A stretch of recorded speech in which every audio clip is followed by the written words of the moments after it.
Hello everyone, welcome back to my YouTube classes.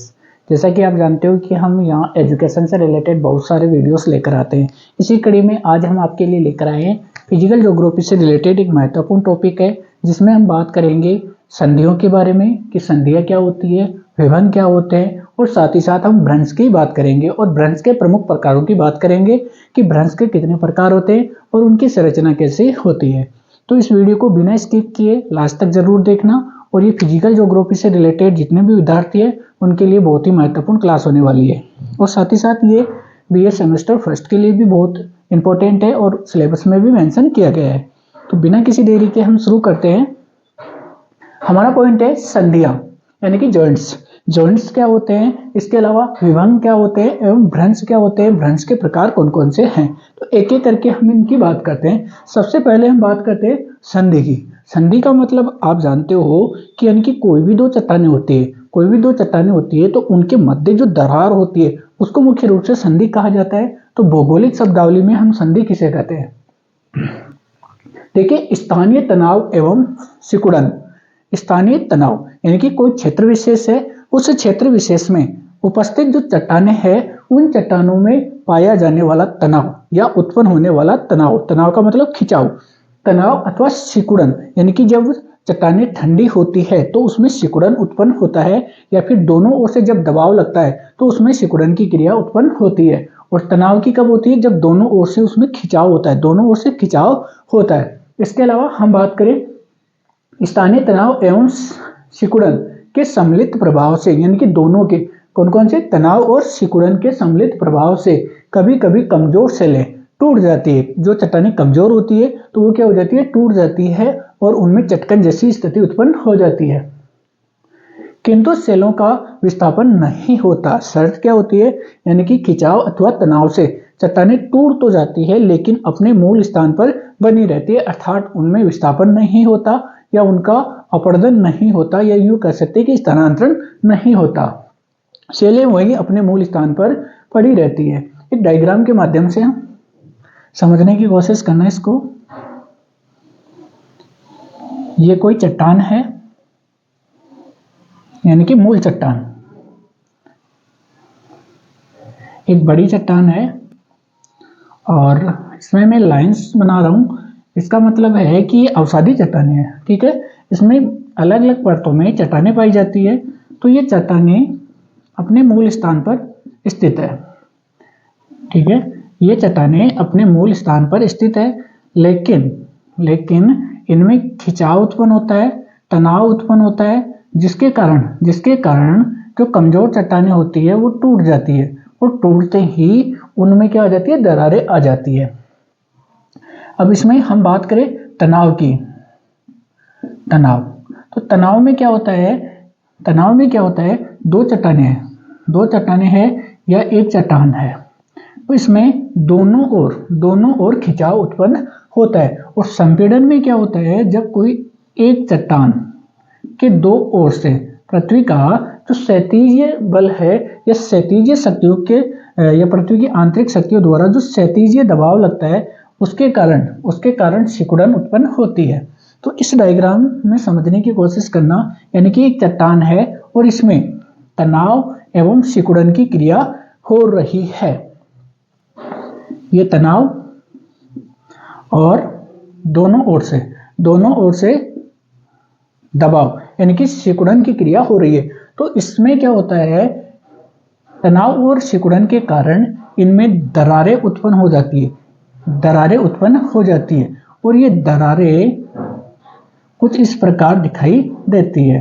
अगर ऐसी संरचना किसी चट्टान में, मूल चट्टान में देखने को मिलती है, यानी कि चट्टान अपने मूल स्थान पर स्थित है और साथ ही साथ इसमें चट्टान में दोनों ओर से दबाव लगा, यानी कि इसमें सिकुड़न की क्रिया हुई और दोनों ओर से खिंचाव हुआ, यानी कि दोनों क्रियाओं के सम्मिलित प्रभाव के कारण कोई भी चट्टान है उसकी ऊपरी परत में जब दरारें उत्पन्न हो जाती है, लेकिन यह चट्टान अपने मूल स्थान पर बनी रहती है। आप इसमें स्पष्ट रूप से देख सकते हो, चट्टान अपने मूल स्थान पर है, इसमें खिंचाव और तनाव उत्पन्न होता है, जिसके कारण इसमें दरारें उत्पन्न होती है, और ये चट्टान अपने मूल स्थान पर ऐसे की ऐसे स्थित है। तो इस क्रिया को हम किस नाम से जानते हैं? संधि के नाम से जानते हैं, अर्थात जॉइंट्स के नाम से। तो ये जो आपको संरचनाएं दिखाई दे रही है, इनको हम किस नाम से जानते हैं? जॉइंट्स अथवा संधि, अथवा संधियों के नाम से या संधियों के नाम से इसको जाना जाता है। तो आई होप आपको इसमें यानी कि संधि में या जॉइंट्स में कोई दिक्कत नहीं आएगी। आगे हम बढ़ते हैं। इसका नेक्स्ट रूप है यानी कि संधि बनने के बाद में जो संरचना बनती है उसको हम बोलते हैं विभंग। अब विभंग क्या होता है? जब पृथ्वी की सतह पर यानी कि पृथ्वी की सतह पर कोई भी चट्टान है, पृथ्वी की सतह पर क्षैतिज यानी कि धरातल के समानांतर भू संचलन होता है। पृथ्वी की सतह पर क्षैतिज यानी कि धरातल के समानांतर भू संचलन होता है, यानी कि भूमि के ऊपर जो चट्टानें उनमें अगर या तो गति होती है या फिर आमने सामने या फिर विपरीत दिशा में जब गति होती है, संचलन होता है, तो चट्टानों की सतह चटकने लगती है या टूटने लगती है। यानी कि मान लीजिए पृथ्वी के ऊपर कोई चट्टान है, अगर उसमें संचलन होता है एक दूसरे की विपरीत दिशा में या आमने सामने, तो उसमें क्या होता है? चट्टानों के मध्य दरार उत्पन्न हो जाती है, चटकन उत्पन्न होती है। यानी कि ये प्रोसेस चल रही है, इसी का आगे का रूप है। चटकने उत्पन्न होने लगती है और बिना स्थान परिवर्तित किए या बदले उनका प्रभाव ऊपरी सतह तक ही सीमित रहता है। ये हमने संधि पढ़ी, यानी कि इनमें बिना स्थान परिवर्तित हुए और बिना चट्टानें एक दूसरे स्थान पर गए हुए अपने मूल स्थान पर बनी रहती है जब तनाव बढ़ते रहता है या लगातार बढ़ता रहता है। यानी कि इस संधि की स्थिति में जब लगातार तनाव बढ़ता रहता है, सामान्य से अधिक बढ़ता रहता है, तो एक चट्टानें अपने निश्चित तल पर क्या हो जाती है? टूट जाती है।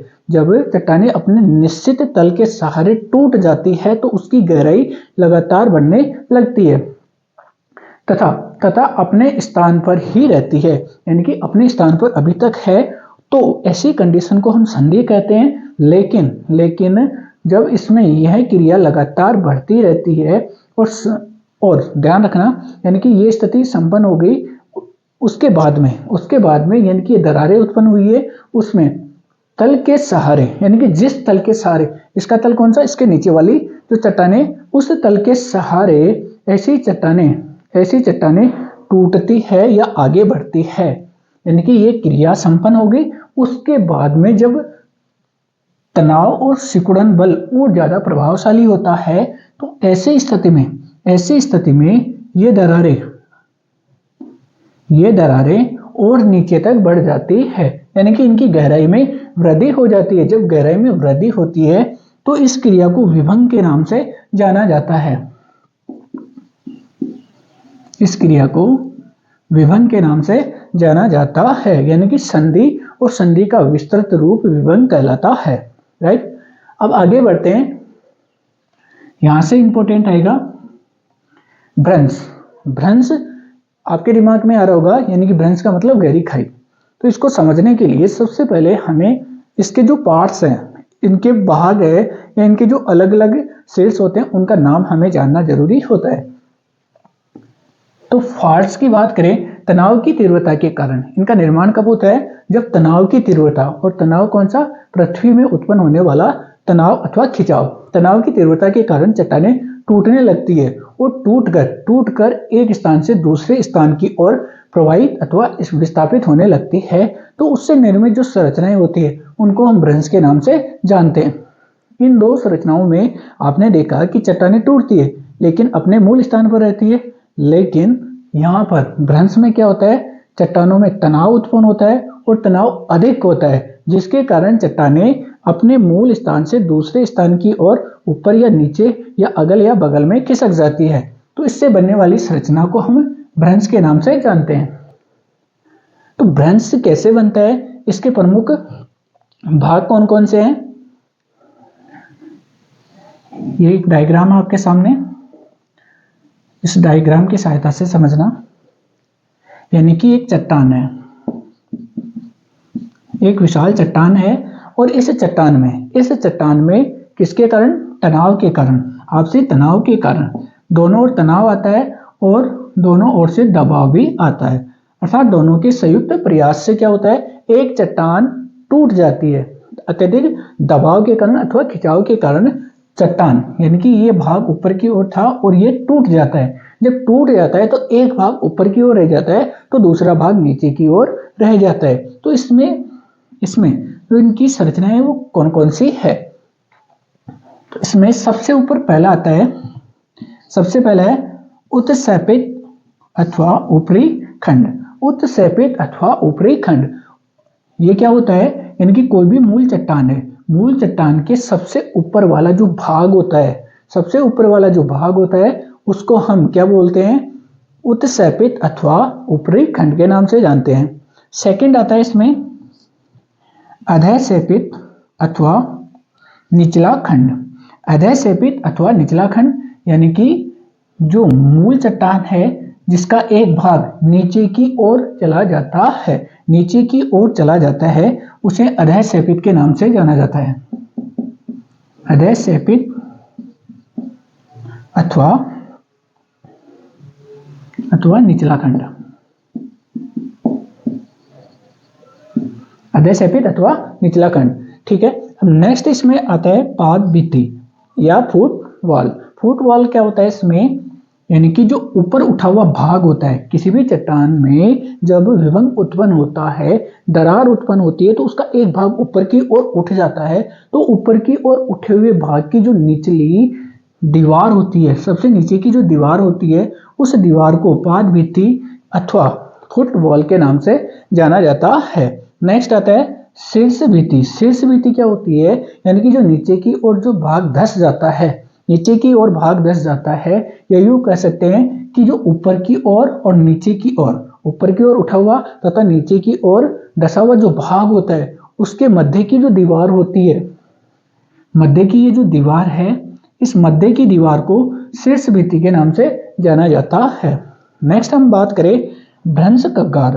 भ्रंश कगार क्या होते हैं, यानी कि जब एक चट्टान विखंडित होकर, या यूं कह सकते हैं कि विभाजित होकर ऊपर नीचे उठ जाती है, तो जो भाग ऊपर उठा हुआ होता है और जो भाग नीचे धंसा हुआ होता है, उन दोनों के मध्य एक तीव्र ढाल वाला भृंगु बनता है, या भृंगु जैसी संरचना बनती है। भृंगु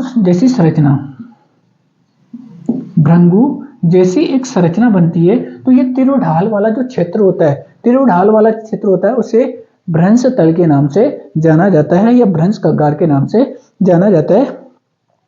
तो ये थे इसके प्रमुख भाग जिनको हम अलग अलग नामों से जानते हैं। इसके बाद में हम देखेंगे, एक बार इसका स्क्रीनशॉट ले लो, इसके बाद में हम देखेंगे कि जो अपने भ्रंश है, भ्रंश के प्रमुख प्रकार कौन कौन से हैं। स्क्रीनशॉट ले लीजिए एक बार इसका।